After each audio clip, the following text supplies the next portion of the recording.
Thank you for listening to this PodcastOne Sportsnet production, available on Apple Podcasts and PodcastOne. The start of May kicks off with some incredible excitement in sports. The NBA playoffs, NHL playoffs, and Major League Baseball are all in full effect. Get in on the action at betonline.ag and use the promo code PodcastOne for your 50% welcome bonus. BetOnline.ag, your online sportsbook experts and exclusive partner of PodcastOne Sportsnet. The following program is a PodcastOne.com production. From Hollywood, California, by way of the Broken Skull Ranch, this is the Steve Austin Show. Give me a hell yeah. Hell yeah. Now, here's Steve Austin. All right, everybody, welcome to Steve Austin Show. I am currently out on vacation, recharging batteries, but just because I'm recharging the batteries, we still got business to take care of. In the meantime, we'll be playing some of the most requested Steve Austin Show classics that have been locked away in the archives. I got a great one for you this week, and here's my producer, Sean, to tell you all about it. What's good, everybody? It's producer Sean with another classic episode of the Steve Austin Show, episode number 179 today with the Russian Bear, Ivan Koloff, original air date December 23rd, 2014. Ivan Koloff, very much a legend in the professional wrestling, having won the WWWF title from Bruno Sammartino in 1971 after Bruno held the title for many years. So Steve and Ivan do talk about that, as well as just a lot of stories about Ivan Koloff and his time in the NWA territory, particularly Jim Crockett Promotions and the Mid-Atlantic. Also, some discussion about Nikita Koloff, of course, his wrestling nephew, because Ivan and Nikita and Crusher Khrushchev were known as the fearsome Russians in the NWA in the mid-'80s. But also, Ivan talks about his struggle with drug addiction and how he was able to overcome that and find his faith. As well as we get some stories on here about his time working with Andre the Giant, and also instance where Ivan Koloff fought the Iron Sheik on a plane. So lots of old school stuff here. Sadly, Ivan Koloff is no longer with us. He passed away in February 2017 at the age of 74, but he's very much immortalized in wrestling history as well as in this interview, so hope you guys enjoy it. This day in Steve Austin history, today being May 7th, we start off in 1992 in WCW, Wichita, Kansas. Ricky Steamboat defeats stunning Steve Austin. 1993 in Hammond, Indiana, WCW Tag Team Champions Steve Austin and Brian Pillman defeat Ricky Steamboat and Shane Douglas in a 2 out of 3 falls match. Then in 1994 in Nassau in the Bahamas, WCW US Champion Steve Austin defeats Ricky Steamboat. A very dragon-heavy day in this day in Steve Austin history for WCW competition. Moving on to the WWF, 1999 in Fort Myers, Florida, WWF World Champion Steve Austin defeats the Big Boss Man. And finally, in 2001, in Long Island, New York, at a Monday Night Raw taping, WWF World Champion Steve Austin defeated Rikishi in a non-title match. I got information from the history of WWE.com. All right, stick around, folks. Coming right up, we've got a classic episode of the Steve Austin Show with the Russian Bear, Ivan Koloff. It's the beginning of May, and the excitement in sports starts off the month in a huge way. The NBA playoffs, NHL playoffs, Major League Baseball, and more. Simply put, there is a ton of action that you should be taking advantage of. Over in the Major League Baseball, the Tampa Bay Rays are off to a hot start. The Phillies and the Twins are looking strong at the top of their divisions. There's also the Cardinals and the Dodgers standing tall. And keep your eye on the Yankees and the Mariners. Don't sit on the sidelines anymore. Get in on the action. Don't forget to use the promo code PodcastOne or text BETNOW to 238-669 to receive a 50% welcome bonus. That's betonline.ag, your online sportsbook experts and exclusive partners of PodcastOne Sportsnet. Once you're done cashing out on the odds, kick back and relax with your new favorite streaming service, Pluto TV. Believe us, you're going to dig it. Pluto TV is the leading free streaming television service. Watch over 100 TV channels and thousands of movies on demand, all completely free. There's also a ton of options for sports, with pro wrestling and MMA available. Pluto TV never asks for a credit card. You don't even need to sign up to watch free. Pluto TV is the easy and completely legal way to watch your favorite TV shows and hit movies for free. And the best part, you can download Pluto TV for free on all your favorite devices today, including your phone, Roku, Amazon Fire TV, Apple TV, Smart TVs, PlayStation, and anywhere else you stream. What are you waiting for? Never pay for TV again by downloading Pluto TV. Get more info at Pluto.tv. This is the Steve Austin Show.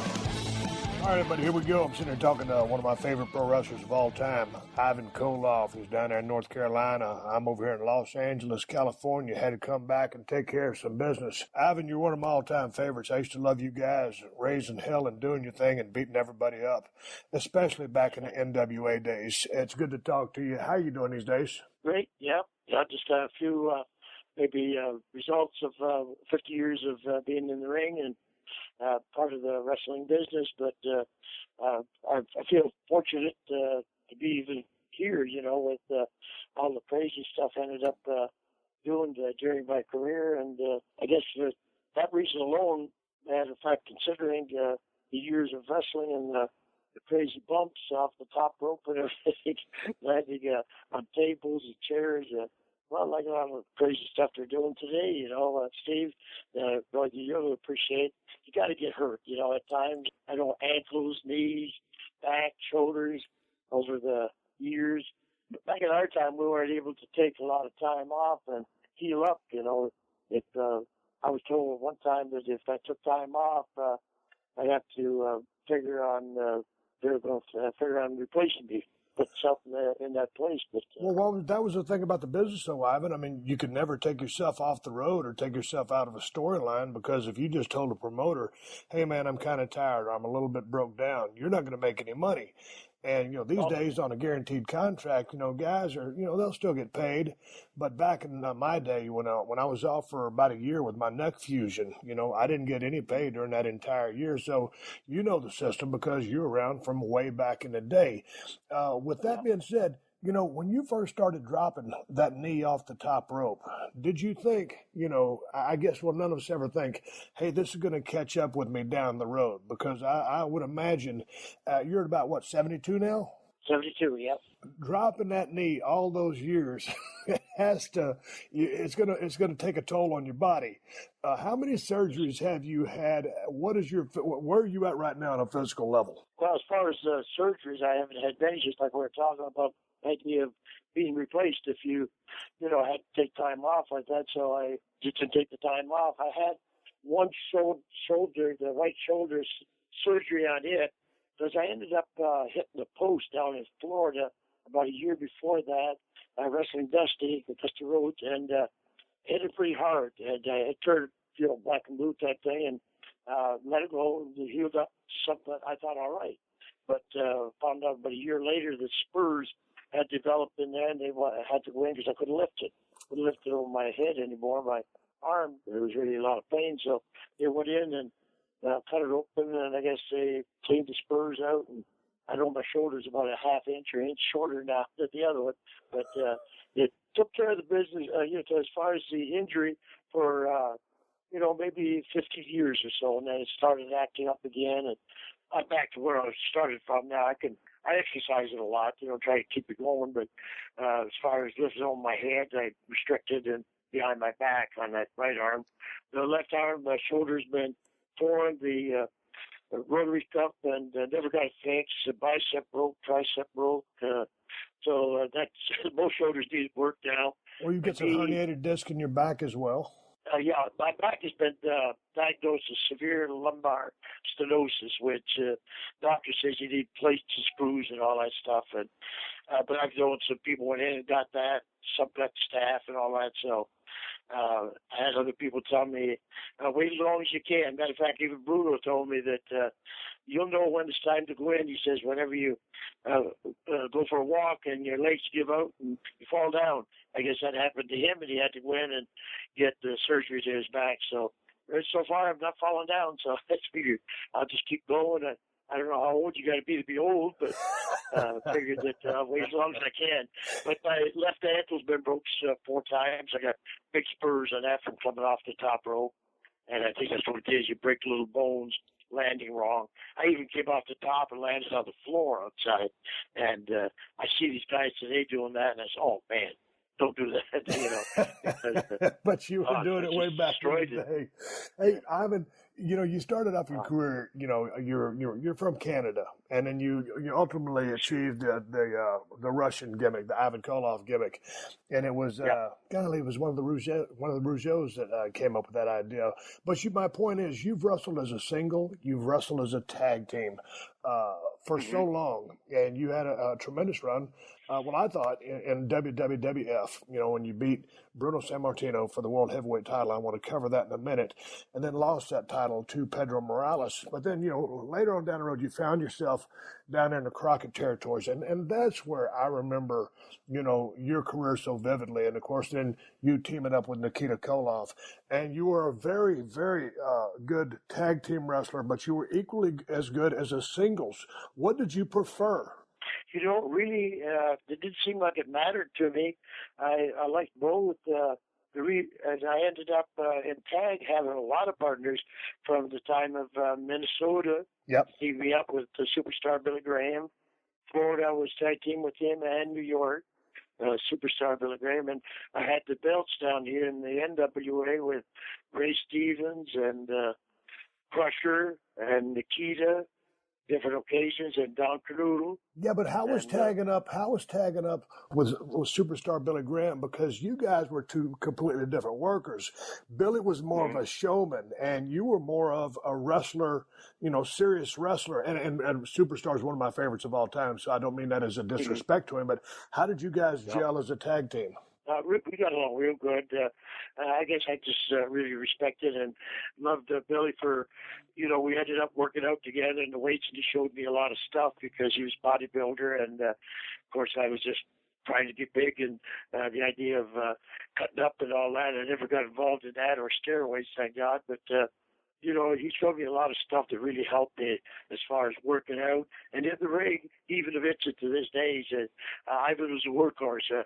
I ended up choking doing my stuff, but Ivan would come in and bump all over the place. And that's what makes a team, like a lot of times. Now, how early on back in the day did the steroids really become prevalent? You know, I was trying to figure that out one day, and I know it was far back because I got my back hurt the first time in '73 when I was in Minnesota. They landed on a board that was out of place in a match, a superstar and myself against Wahoo and Billy Robinson, and ended up really hurting bad. And they ended up, I took about 2 months off, and it came back, and but I was ambulatory traction, chiropractor, and all that stuff, and it came back, but I ended up really hurting it at that time, and that slowed me down quite a bit as far as being able to perform. And I realized it, and then after that I came into the Charlotte area, and I was fortunate enough to heal up enough, I guess, to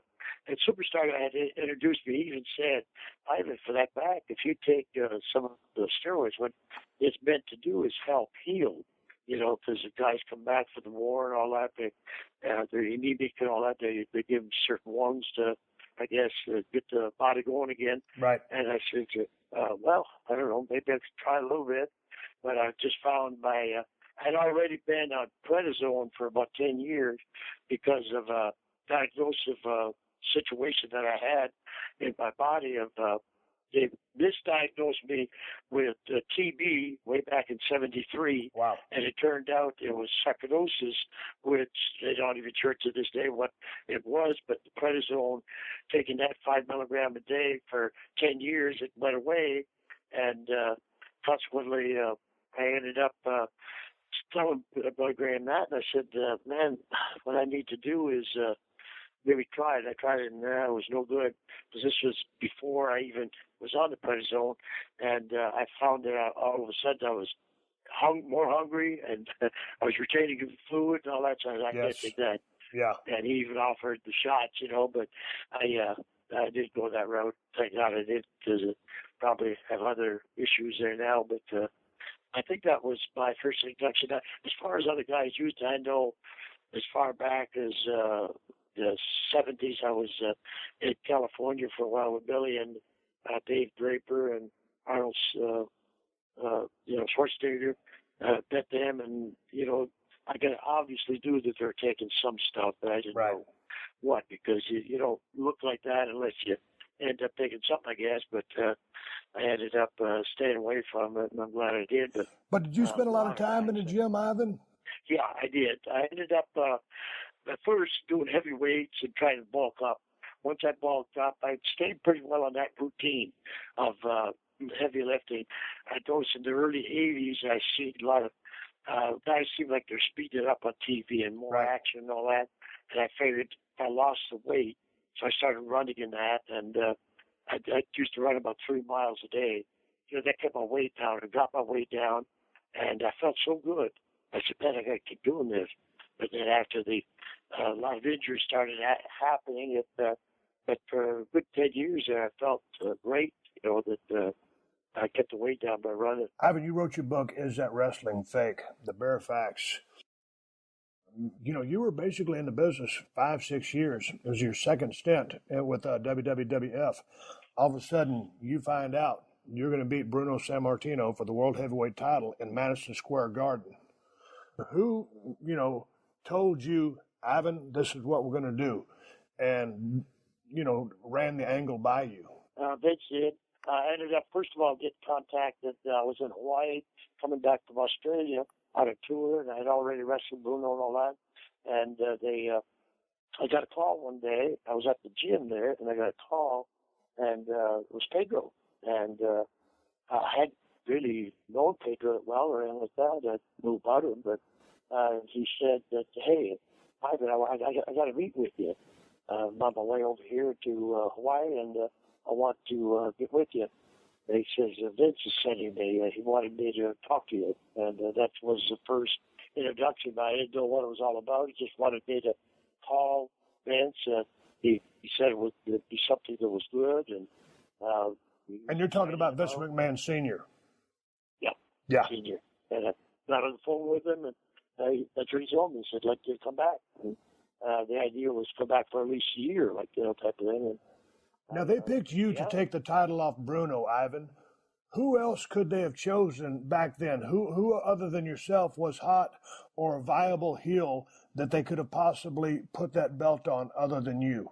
Man, for myself, I was pinching myself because I kind of figured, man, what a lucky guy to get picked for this, to get the switch of the belt from Bruno, because Bruno was my hero type thing. And to this day, we're still keeping touch with him. We respected him over the years, and I really thought I was surprised, really surprised.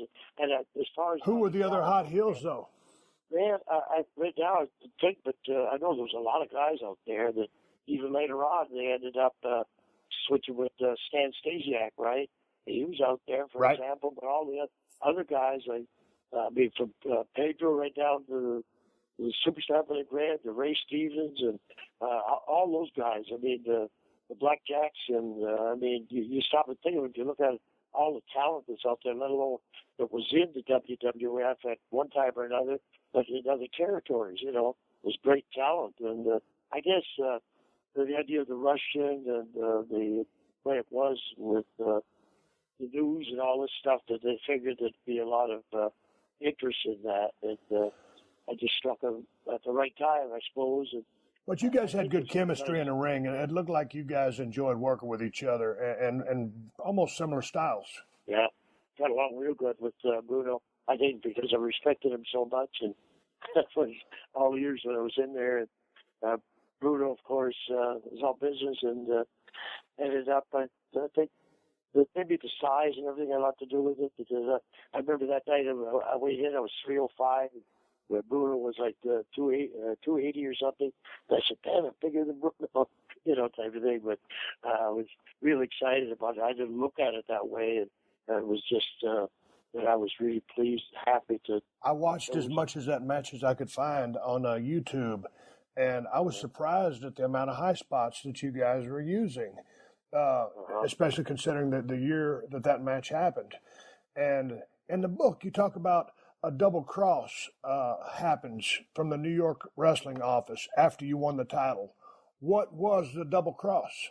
Well, as far as not actually a double cross, I think that was when I went to the Charlotte area, the NWA, and then the IWA came in there, which was a competition to the Crofts and I guess to everybody, because at that time it looked like they were just coming into the Carolinas, and they approached me a few months after I got in the Carolinas, and they're treating me fine. It's just they said we'll give you double the money, and I figured wrestling was more like like a drugstore, 2 or 3 drugstores in the same block, because I'm you're just a freelance contractor. And so I just So it's more of a thing of being blackballed just because you jump promotions. I think so, yeah. In a sense, that that's what it was, but I didn't ever blame Vince or any of them. They just did what they thought, and they really wanted me to come back to them, and I was actually supposed to. I was supposed to double cross the IWA at that show in New Jersey and leave them and come over to Vince that night, and I just couldn't do it. I looked in the dressing room, and the boys were, under contract there, and I figured I'm one of the guys that they're depending on here. If I leave and this thing pulls, I'm to blame for guys being out of the job, Right. So I didn't go. It probably was a mistake, and I should have probably went for Vince, because he always treated me good. Even after that, treated me good. It's just the idea that I felt bad about the boys, and I never went for it. I wanted to hit with the show, and consequently, they ended up negotiating with me at that time, because when I first went with the IWA, there was a 6-month contract with the idea of a year after that, and their negotiating at that time with me, and I understood that they were going to go for a year, and at least the same money, if not more, and they ended up, I guess, finding out about it, or I don't know. They just ended up sending me a telegram in a way that was it. They're going to let me go. So then I find myself now without work with them, and everybody else mad at me. So you can imagine, here you are trying to get booked. And I even went into Tennessee for a week there, right around that time, and then Bruiser finally used me, and then they started using me down in Florida, and St. Louis and all that. But for a while there, it looked like I got everybody mad at me for a while, but it wasn't an intentional thing. I guess, out of... just out there trying to make a buck. Hey, let me ask you a question. Going back to the championship match in Madison Square Garden against Bruno, you win clean. You're finished. Knee drop off the top. He shot you into the turnbuckle charge. You stuck up a foot, and then get up top, drop the knee on him. 1, 2, 3. The referee raises your hand. It looks like he's telling you to get out of the ring. And there was some voiceover work that was put on top of the match, seemingly at a later date. They're talking about, we got to get this guy out of here. There's too much heat. To me, it looked like there was shock. It was a very quiet arena. I didn't feel the heat because it wasn't a screw job finish. You beat the man fair and square right in the middle of the ring. Why did they present you with the belt inside the ring and give you your moment right then? I really think it was because they felt that the people were too quiet. And I had felt the same thing before in Montreal when being Ernie the Cat Ladler in a tag against the Rougeos. They filled the ring up with chairs. And it would be real quiet like that, and then they start throwing the chairs. So I picked up on it whenever the referee said, I'll give it to you back in the dressing room. So I just did what they told me and left. I figured that's what they're concerned about, that the people were not going to accept it. They're going to get mad because Bruno lost. But it was one of those things. I just figured that, the quality of the tape that you see there now and the people have seen on that match was just somebody, I understand, in the audience just filmed it. Yes. It wasn't being filmed, by the office or anything. So back then they didn't film everything. Hey, what was the difference between working with a guy like Vince McMahon Sr. and the guys that were running Crockett Promotions? What was the difference between those two promotions, just as far as the way they operated? Well, what I found that with Vince up there, he was the man that you went and talked to, Senior. And I appreciated that fact because you felt like you were going to get somewhere when you ended up talking to the office. You had the situation, whatever it was, maybe a suggestion, or did you send a beef or whatever, you just went right to Vince Sr. and you seen him every 3 weeks whenever we did the TV taping in Allentown or Reading or whatever, Hamburg or whatever it was at. And they ended up, you'd be able to pull Vince aside and talk to him, just tell him. And how you found it, what you had wrong, or whatever you want to suggest, or whatever like that. And to me, that made it a lot easier for me than a place like the NWA with the different territories. And you came in, you had the promoter, Jim Crockett, then you had a booker, George South or Dusty or whoever it was. In a situation like that, you went and talked to the booker rather than the promoter. And that was the guy that was in charge. It seemed like, ultimately, I guess, Crockett would override them if there was something he didn't like, if he knew about it, but they seemed like they had the reign when they were in there. And that made it a lot more feeling of security, I guess, whenever you're talking directly to the boss type thing or the owner. But I always got along good with the ball as far as that goes. Until I did something like that IWA thing there. And of course, after that, they're all right with it. They ended up having to come back. So, but Ivan, what was your thoughts when Vince Jr. bought the territory from his dad, and of course, Vince started off as Capital Wrestling Corporation or whatever it was in D.C. and moved to Stamford, Connecticut, and the New York office is what it was always referred to. You're working down the Crockett's, IWA. AWA. I mean, you're all over the place. You're down in Florida. What were you thinking when Vince McMahon took over and started putting all the different territories out of business? All of the different places were drying up as options for you to go as a wrestler.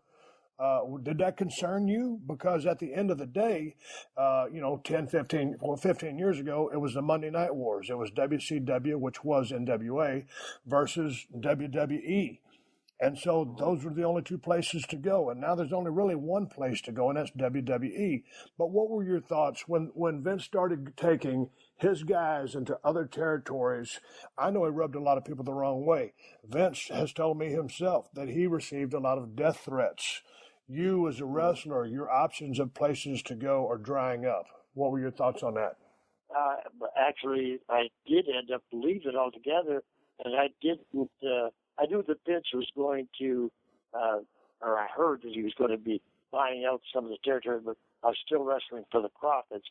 This is in the fall of '89, and they had changed bookers, I remember, and they ended up, George Scott came back in, and he ended up not having plans at the time. And when I heard that, because already they were telling me you had to drive to Atlanta to get your flight to go to Chicago or to Los Angeles. I guess they're trying to encourage the guys to move to Atlanta, right? Everybody, and there was no way I was going to do it. I had my home here and all that, so I left. Actually, I didn't leave with a notice or anything. I just left. I probably should have called Vince at that time, see if I could be any help up there. But I guess I was at the point that I was just disgusted with the whole thing because, I just went through a run with Nikita, the whole thing, and I even after that stayed, did a thing with the Russian assassins, and everything was fine. And then all of a sudden, George Scott comes in, and they're moving to all of Atlanta. I just quit. That day I just quit. When I heard that he was coming in, and that I just went home and stayed home. Like I said, I should have called Vince and seen if I could be any use up there. But at that time, I guess I'd been running around, like you're saying, flying to different territories from Florida to, because the Crockett's were trying to go all over, just like Vince is just doing today. But it did work out for a while there. I guess he was competing with Vince, but after a while it was like, well, I guess whenever I was figured in, I figured it was time to go. So I just did. I didn't really. When you're not figured in, I was called back in '93 to go to Atlanta for a Legends thing with Raskin myself. But that was the only thing that I was ever called for, and never bothered calling Vince, and I should probably have done that at that time. Alexa isn't the only one with breaking news. Make sure to hang around at the end of this podcast for the latest breaking headlines on the AP News Minute.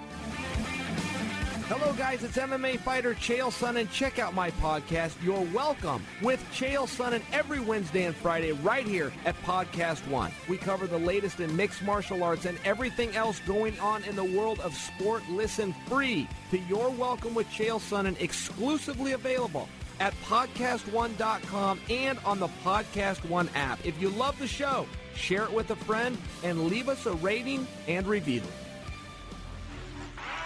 This is the Steve Austin Show. Man, you've been married for, 30 or 40 years? Yeah. Yeah, so right now 33 years. Okay, 33 years. Now, what was your wife's take on the business? Because, you're always gone, you're always on the road. It's the life of a pro wrestler.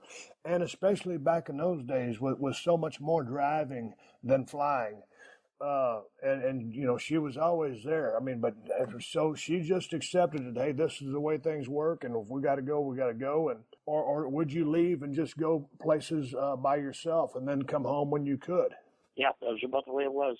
I ended up just going first Florida, go down there, just stay there till the next move, whether it was back to Georgia, New York, or a trip to Japan or something. It really made it hard as far as any type of family life or anything like that, because I can remember going years, you might as well say, without even being able to come home. Like you go right through Christmases and that because you'd have shows and everything, or you're on a trip to Japan or something. It had to be real hard on the situation at home, but there's not too many guys, Ivan, in the business that have marriages that lasted 33 years. Congratulations on that. Really? Yeah, that's true. Really? Yeah, that's only because you put up with that again. Right? Hey, you had some interesting days on the road. I want to get to your life, your things now that you're doing. Now that you've accepted Jesus Christ as your Lord and Savior, you're an ordained minister. But I wanted to talk about some of the wilder times with your time in the ring and on the road with Mad Dog Buzz Sawyer. I was a big fan of the Mad Dog. I was a kid growing up, and that guy would come out there on TV, and you think, oh man, this guy really is crazy. He is the Mad Dog. But out of the ring and away from the ring, he was indeed a wild man. You ended up I don't know where you started off with beer and graduated to other things, but I would imagine that when you were growing up on a farm in Canada, you'd never been exposed to a lot of alcohol and drugs. All of a sudden, you're in the wrestling business. You're right in the middle of it. You're a big star. You're in demand, and you're traveling, and you've got all the stress and all the downtime and the atmosphere. What was your foray into the drug scene? Because you got off into a pretty bad way. Sure did. Yeah, I ended up with the injuries, of course, being put on painkillers, stuff to relax, sleeping pills and all this stuff. And I think that was in the early 70s whenever I got hurt real bad in the back. And by the time the late 70s come, I graduated, of course, at home. When I was a kid, just to back up there, it was, you worked hard. It was on the farm, and you milked cows, and by hand, you got the crop in, and you did the whole thing. And, once in a while, they'd have a little party. And if you were even a teenager or even younger than that, you were expected to work like a man. So you'd have to get together, and you were allowed to have a couple beers or a few beers and at home. And the party, they always had a fiddle player in or something, and the music going wild. But that only happened like once a year or something, usually during the harvest time, after the harvest time. But so I knew that there wasn't something that should be doing all the time. But as a wrestler, I ended up right from the very start, like even the wrestling school and all this stuff, I ended up getting involved in it. And matter of fact, as a teenager, getting into trouble with the law and all of this, because I tried to create my own business. I thought I was back in the old West, I guess. I ended up doing some stuff illegal that was cattle rustling, they called it. And instead of having a truck or doing it the old way with horseback and rope, we'd end up roping them all right, my younger brother and I, but we'd pull them to the car or twist their tail, get them in the car. We'd end up taking a half a dozen of those cattle to the sale and selling them until we got caught about 6 months later. And as a kid, 17, just going on 18 years old, get caught with that, it was treated as, a felony, and ended up going to prison for a while for that. How much prison time did you do? It was actually a 6-month sentence, but I did just about 5 months with good behavior and all that stuff. Okay, now you're a kid growing up on a farm. All of a sudden, you're in prison. Was that a wake-up call for you as far as a life of crime? Not considering the drugs you're about to get into, but hey, man, this is not for me. Jail is not for me. No, that's right. Yeah, it definitely was. I really was scared there, to say the very, very least, because you got 2,000 inmates and they're going gangs and everything, and they're going around stealing stuff, taking stuff off you by force and all that. My brother with me, and we had to stand up for each other for a couple of times. I tell a couple of stories in my book and that, but it was definitely scary. So after that, every time I start drinking too much or get into any type of trouble, looked like there's trouble, it cooled me off pretty quick because of what had happened before. But I ended up, we're kind of wild kids, like a lot of kids are whenever they get a teenager. Yes. Like we'd go down to have a few beers. My older brothers and I would get together, and I can recall one time coming out of a bar, and I was going to the wrestling school, and my older brother Roger with me, and he was good with his fists, and he ended up this tall guy, about 7 foot tall, was giving us a hard time outside the club. And I'd never seen anything like that in my life. My brother did a combination boxing move on him and hit that big guy with an uppercut, and he went right backwards. The guy knocked him out cold. And it was situations like that happened 3 or 4 times that got me edgy into the wild, crazy stuff, fighting in bars and all that. But I never was a fighter or anything like that. I ended up, getting in situations like that to know enough anyway that I shouldn't be doing that. But whenever I was out wrestling later on, and I graduated from drinking the beer to whiskey, and get into the painkiller, and then get into the marijuana and the other stuff like uppers and downers, cocaine, and then it just got so bad that after a while I was even wrestling under situations like that. But I guess I was dedicated enough going to the gym that I'd sweated a lot of it out. So I was able to still... But I heard you had like a $1,600 a week cocaine habit. Man, that's a lot of money for yesterday, $1,600 a week. Where were you finding this stuff? It's everywhere we go. Because there's always that element around the business. To me, were you a light switch? Did you need something to take you to make you go to sleep, and then something to get you up? Because it sounds like you were in a pretty bad place. Yeah, it was like that, but not realizing it at the time. It was felt better like that, so you just go back to doing that. Right. Cocaine, the uppers and downers of that. I could function at it. I remember getting up and smoking marijuana and put my running stuff on and go run the 3 miles. Come back and grab the curl bar, go down to the pool, do some curls and some leg raises. Work out like a maniac, stuff. If I didn't go to the gym, I'd work out like that. And after a while, it just becomes routine. I know, yeah. More and more involved. I always tell people, a lot of people, back, I never really had any cocaine issues. I was more of a drinking guy. And I didn't really mess with too many pain pills. Needed something to go to sleep, but I was kind of like a light switch. I needed something to make me go to sleep. I needed something to get up in the morning, and that was usually a couple of Vicodin and some coffee, and a couple of pots of coffee. And I always tell people you get into zombie mode, and so what becomes normal for us is not normal to anybody else, and it's really not normal. It shouldn't be normal for us, but that's the way we operate.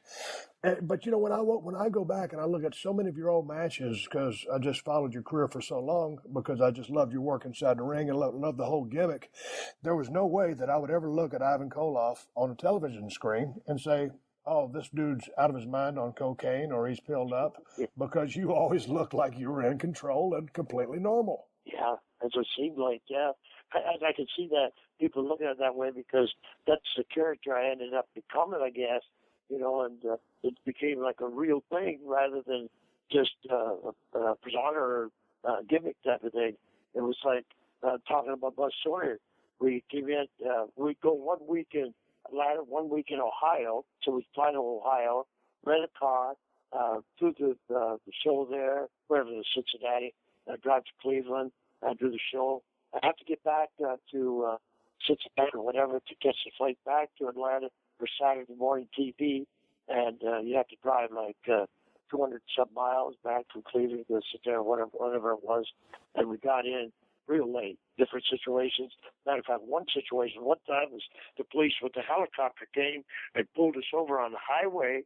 A girl that Buzz had picked up on the highway, or down the highway on the mattress, and she was in the car with us.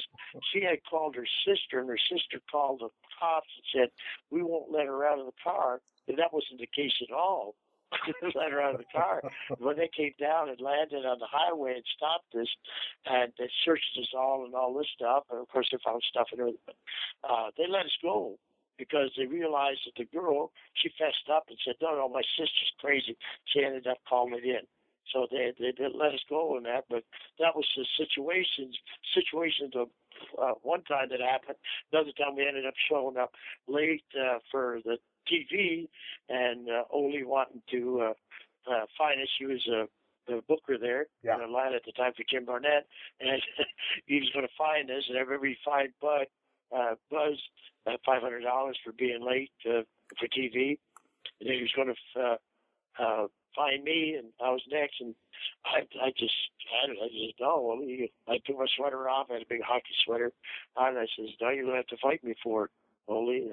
I knew Oli was a tough guy too, so I said, and I'm going to take my money with me. You're not going to take my money because you're stealing it right out of my pocket and my family needs it. That's what I told him. Yeah. He just stared at me for about 30 seconds, and he said, "Put your coat back on, Ivan." I said, "Sorry, I'll hook it up. I'll fix it up." He did. When I left the door, I guess he had taken a couple $100 off me without me knowing it. But he put it back on my check when I left because he knew I worked real hard. But things got so bad, Steve, that I ended up going to the Middle East after wrestling Backlund. And even when I was wrestling Backlund, my knee was locking up in the ring. That's why when I came back from the Middle East, we went over there, a bunch of us, Iron Sheik and Larry Henny's son, Kurt Henny, and a bunch of guys on the plane, Fuji, and I ended up drinking my vodka on the plane, going crazy, and fight with the Iron Sheik on the plane, and he bit me on the neck, Now, this is a shoot fight on a commercial airliner. Yeah. So what are the flight attendants doing? Panicking. When we landed in Jordan before Kuwait, the militia came on with machine guns on the plane. And Fuji had me tied in the seat by this time, and every time I'd come to and went to go after the Sheik again, he'd pull the seat belt tighter. And I had about a 30-inch waist there for one trip anyway. But he was doing it for my own sake, keeping me. Now, how salty was the Iron Sheik? I seen him at Buzzwat one day in the motel room. Matter of fact, I refereed the match. I always get caught being the referee in street fights and all that, but he ended up, they wanted to see who was better. And we were in the motel room, and they ended up, we pushed the furniture back, and they went for about 20 minutes, 30 minutes. Who did? Wrestling. Amateur, see who could pin who. And I was the referee. Who was going back and forth? Both of them were going back and forth. One to get one for a while, I'd go over to try to get him, and it was like, they're having a real, they should have had tickets for that. I mean, I should have had to pay a ticket for that because, they wrecked the place. TV was knocked over, and that was just one of the situations with Buzz. Another situation with Buzz was we stopped at the store after a match up in Ohio, and we ended up going in for some beer. I was ahead of him. I had some pretzels and whatever, and ended up going out of the store carrying a bag, and Buzz was behind me. This guy's up had been to the matches and was out in the parking lot, and they ended up saying to me as I came up the door, "Street fight. You guys don't want a street fight? I can show you how to street fight." And I said, "Oh, is that right?" So I went to put the bag down, but I was watching the guy real close that he didn't kick me or something while I was putting the bag down. I was going to see how he could street fight. So I was crazy myself. So ended up, as I put the bag down, when I turned to face the guy, Buzz came out like a bulldozer, knocked the guy out to the parking lot, and picked that guy up. No kid. He was like a rag doll, that guy. Buzz was picking him up, slamming him, suplexing him, and the cop came around and jumped out of the car and had the gun on Buzz, and Buzz had him up in, I don't know, bear hug or something, squeezed him anyway. The guy was screaming, and the cop said, "Drop that man," and Buzz dropped him, and he said, "Get your heads up," and all this stuff, and it was just like something you'd see on TV or something, you know, but it was for real. This guy was panicking to get out of there because Buzz was killing him. So Buzz could fight. He was a scrapper for sure. So these incidents, but all the boys were it was kind of like the Wild Wild West back then, right? It was. Oh, yeah. I mean, you literally had to fight for your spot on the card. Yeah, that's right. Yeah, talk about a street fight. I see Brian and Nat Bourne went at it one day. And I was the referee in that, right in the bar. Went right outside. I kept refereeing it. They go for the eyes or something. I kicked on. No eyes, no hair. They came out of that all bloody, tore up. And, oh, man. Hey, Ivan, for sure. How was being in the ring with Andre the Giant? How strong was that guy? And how did you get along with him? I got along real good. He really liked me, I guess because I went in there with trying to do the right thing. I was intimidated, first of all. You know, dealing with a giant and figured you would throw him out. But the first time I got in there, I was after I won the belt, you know, up there in Montreal. And I figured, well, I'm 300 pounds, and, you know, I'm doing 500 pounds. Anyway, you start feeling, you try to reason this out.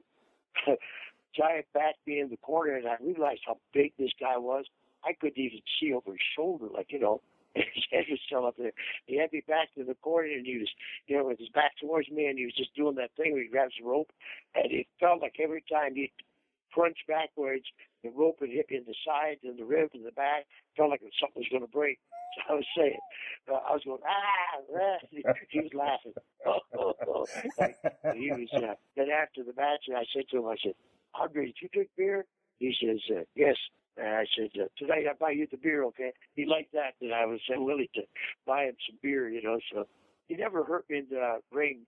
And I always liked to go back in the ring and wrestle. After one time, they had to come back from Florida to wrestle him in the Coliseum in Montreal.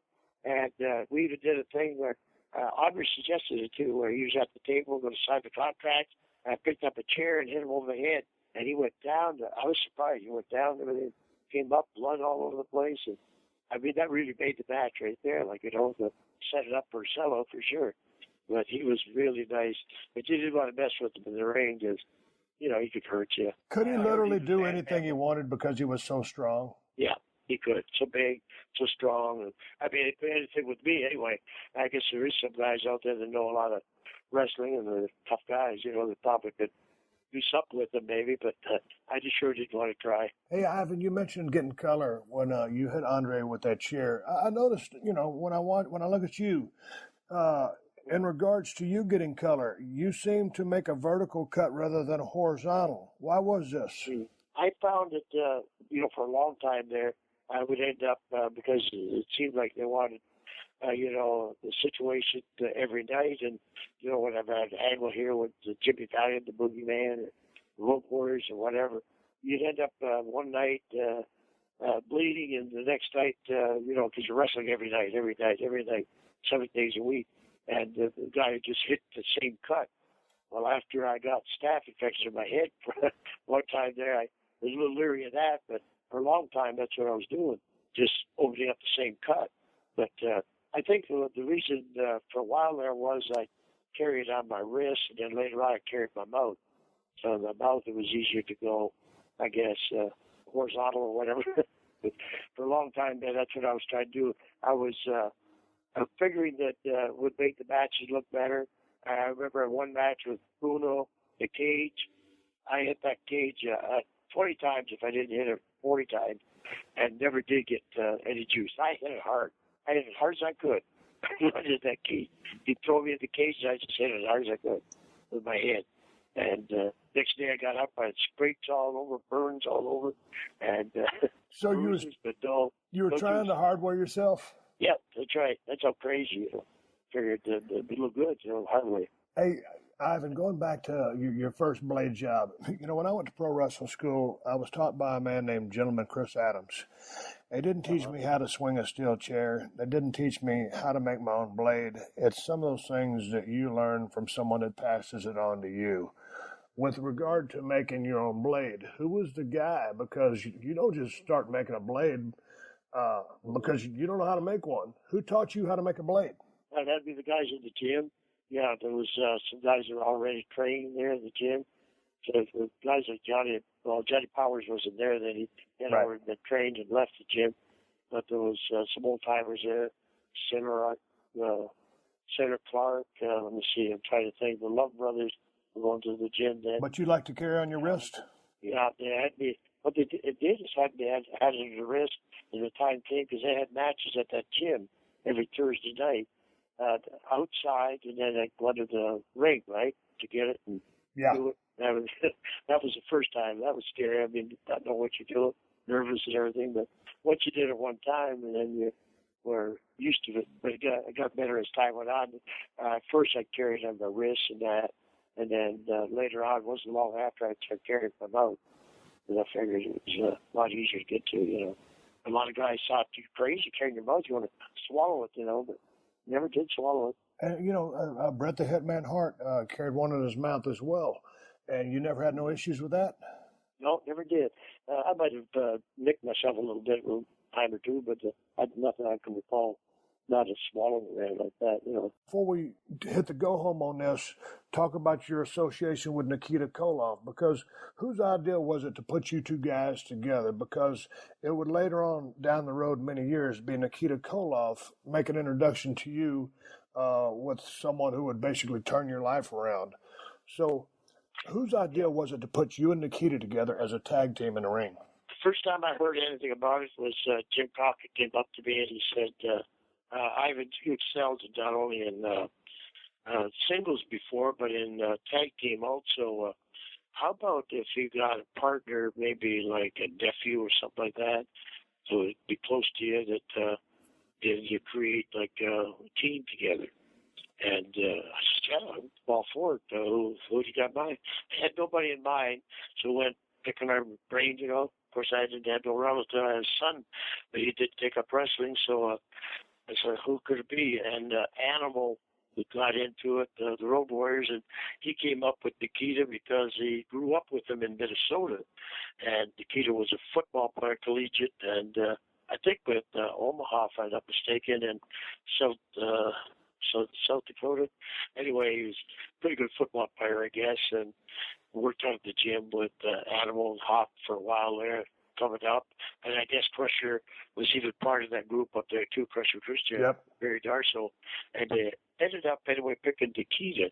And when I seen him for the first time, they brought him down right away and got started with it. I said, man, this guy should be ideal. He's a college graduate. He's on the ball as far as education. He looks great. He's close to 300-pounder, obviously working out like a bodybuilder. And put him on the right road, you should be able to develop some. And I pretty well thought of it the same way as what happened to me, like, let somebody else do the talk and stand there intimidating looking and just be very convincing in the ring. And that's what I was told is starting off. And Nikita did it perfect. And with him, of course, he never went to a wrestling school, so he, even though he's an athlete, we had to teach him things each day, from Don Cardoodle helping him, myself. I guess a lot of the guys put their information in. But I try to sit down with them each day and go over one thing at least in the dressing room: standing wrist lock, backdrop, slam, or whatever it is. It's the way you do it. All you pick up real quick. I said, now, whenever you're in public, don't be talking to people. Go with the accent and all the way, and lay them in. Don't be afraid to lay it in when you're in the ring. Right. Got to make it look good in the ring, because they're going to only believe what they see. And if you're not experienced at it, you're going to probably be able to see through it unless you're real solid. He was solid, all right. He had more people, more of the boys complained. Even myself, as he came, I'd tag him. He'd come into the go out of the ring and me to come in, and that elbow of his would catch me. Oh man! And then he'd slap my hand like for a tag, and I'd be like selling my hand. But I do it, not only for the people, but I was doing it for the idea that he'd slap it hard. I even said to him in the dressing room, I said, Nicky, I'm your partner now. You're not supposed to kill me. You're supposed to kill the opponent. Yeah. Well, of course, I was kidding with him, but you get across to him that he was being solid, and that's what we wanted. And he hit the guy sometime with that sickle clothesline, and the guy do a whole backflip, like a 1.5. Yeah. And when I see one of the monkeys do that, I said, "Oh, you must have heard it." But the monkeys, I guess, just went with it. I guess the force of it knocked him over. But yeah, Nicky was real good like that, at catching on to stuff and keeping the accent when he was out there, and it paid off because they really believed in. There's been several Russians throughout the history of our illustrious business of professional wrestling, which they now call sports entertainment. What are your thoughts on the sports entertainment? Yeah, I really like it. The idea that now they're able to do something. I really thought at first it was they were making a big mistake at having more or less go show business with it, like out there to the people. But I really think that Vince has got something there. It's just the idea of keeping the interest up. Everybody could be critical of stuff and find fault with it, but to me, whenever you got guys that athletes like these got out there doing the stuff they're doing today, man, it's hard to knock guys that such great shape and work so hard, and got to be getting hurt. What do you like about this Rusev kid? Yeah, I think he's good. And he's a good sized guy, and I like the stuff he does, man. He's able to kick the guy right in the face. Yep, he's good. I think the girl adds a lot to him. I think he's very aggressive, powerful. He's not trying to say too much on his promos. They're very simple. I like the kid a lot. He's still got a long ways to go. He's relatively green, but I think he's going to be a big star. Hey, let's give big ups to Geico for being a loyal sponsor of the Steve Austin Show. Go to Geico.com, and in 15 minutes, you could be saving 15% or more on car insurance. That's right. Save hundreds of dollars on car insurance at Geico.com. Extra money in your pocket? It may just be the most rewarding thing you do today. All right, I'm giving Sean a go-home cue, so let's wrap it up for this week. Make sure you check out PodcastOne.com and subscribe to The Steve Austin Show so you don't miss any of these classic episodes. Before I ride off in the sunset, I do want to throw out a couple of plugs. I still got a beer. It's the Badass Broken Skull IPA, the finest IPA in the United States of America, and that's the bottom line. Made by El Segundo Brewing Company. You can find Broken Skull IPA at Whole Foods and Total Wines if you live in Cali. If you ain't in Cali, you're probably SOL. And if you're looking to get a badass pocket knife, I got two for you. Cold Steel Broken Skull Knife, Cold Steel Working Man Knife. Get them at my Amazon store. Amazon.com/shop/Steve Austin, or go to the Cold Steel Knives website and check out all their badass knives. Also, one more big shout out to all my sponsors to make this show possible. That's how I'm able to bring this show to you free twice a week. Please support them because they support us. For more info, check out the podcast description to this episode for details. Folks, I am on social media, Twitter and Instagram, at Steve Austin BSR. Folks, I'll be back soon, but until then, my name is Steve Austin, and I will catch your ass down the road. This has been a Podcast One production. Download new episodes of The Steve Austin Show every Tuesday at PodcastOne.com. That's PodcastOne.com.